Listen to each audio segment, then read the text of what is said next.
Pregnant woman to death for apostasy, in other words, for leaving Islam. The court in Khartoum had given her until Thursday to abandon her Christian faith. The judge also sentenced Maryam Yahya Ibrahim Ishaq to 100 lashes for marrying a Christian.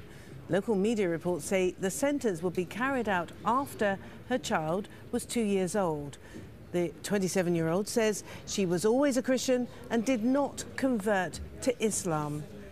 All right, let's find out more about this then by speaking to Khalid Omar Youssef from Sudan Change Now movement. And it seems as if this woman is being punished over a gross misunderstanding because she claims that she was never a Muslim and the court has decided that she was. Yes, this was the case.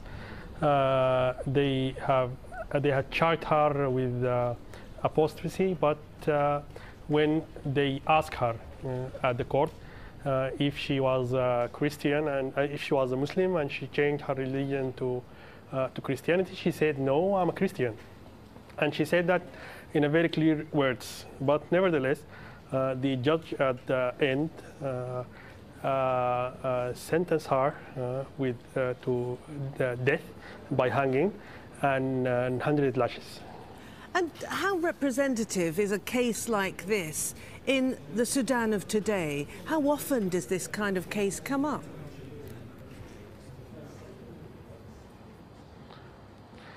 Actually, it's not about this case alone. It's about the context, the whole picture.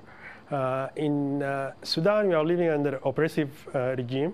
Maryam had been sentenced with the criminal law, which is issued at 1991, and for the first time at Sudan history, there is an article like this, which is prohibit the people from changing their religion and sentence them to death if they do so.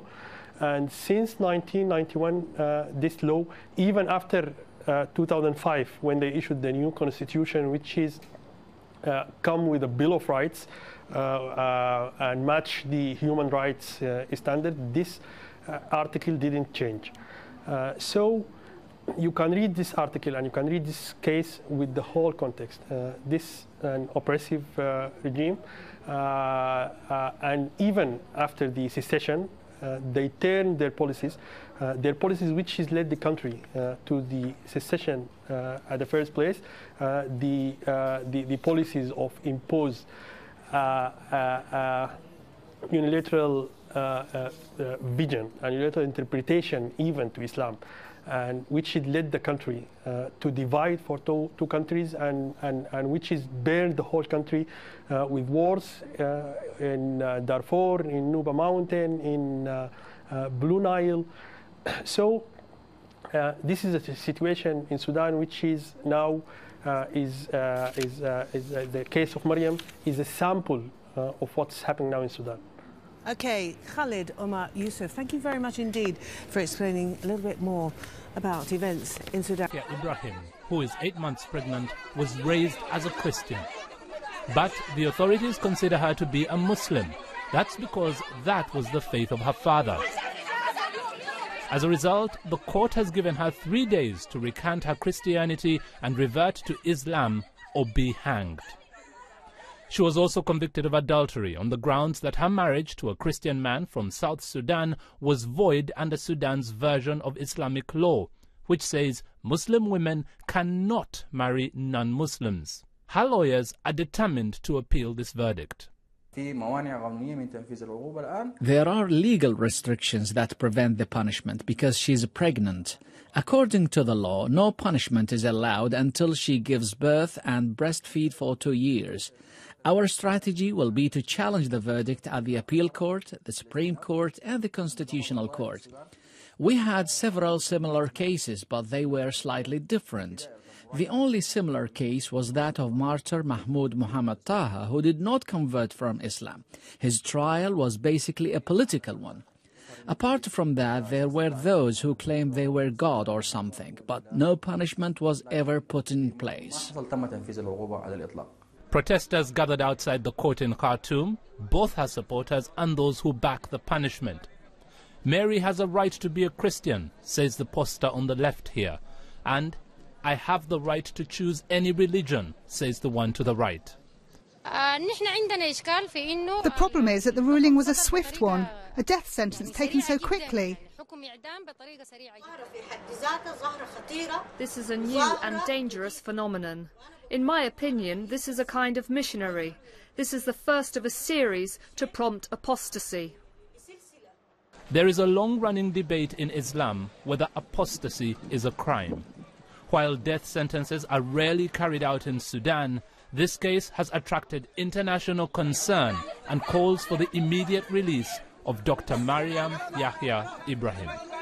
Alex Jacana, BBC News. In Sudan, a court has sentenced a woman to death for renouncing Islam, according to a human rights group.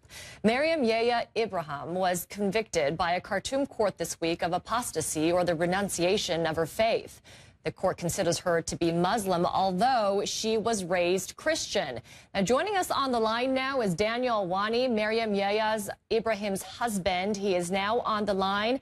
Really appreciate you joining us, sir.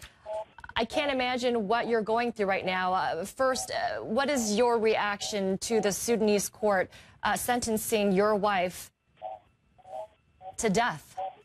I am really stressed up there. If you can just tell us what you have been going through after this court sentenced your wife to death, saying that she has renounced Islam, even though she was raised as a Christian.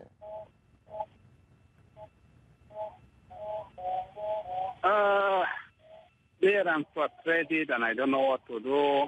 And actually the trial is like it's not like a legal trial.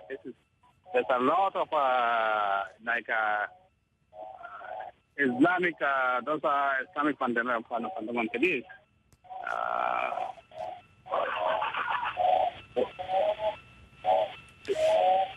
Hello? So Mr. Wani, I understand that your wife's lawyer or the legal team will be appealing the verdict within 2 weeks. Are you hopeful about this appeal? I don't know, really. I don't know that what is going to happen. I don't know what's going to happen. And can you help us understand how your wife was raised? She was raised Christian, but her father is Muslim. So the court considered her to be Muslim, even though she was raised Christian. Can you tell us a little bit about how she was raised? Her mother was from Ethiopia, and she's a Christian. Her father is a Sudanese, is a Muslim. And she raised with her mother raised her because they divorced long time ago, since she's 6 years old. Even she don't know his brothers, and those folks now claiming that my wife is a sister, and she's denying that. And can you tell me what kind of person your wife is? Is she very religious? Yes, she's a Catholic. She used to be Orthodox, but she changed to Catholic before the marriage. I can't imagine what you are going through, Mr. Wani. I mean, your wife faces the death penalty. How are you feeling, and what is going through your mind right now? Actually, really, I'm so frustrated. I don't know what to do. I'm just, praying. It's the only thing. I don't have something to do. Do you think your wife would possibly renounce her Christian faith to save herself from the death penalty? I don't know. I don't know.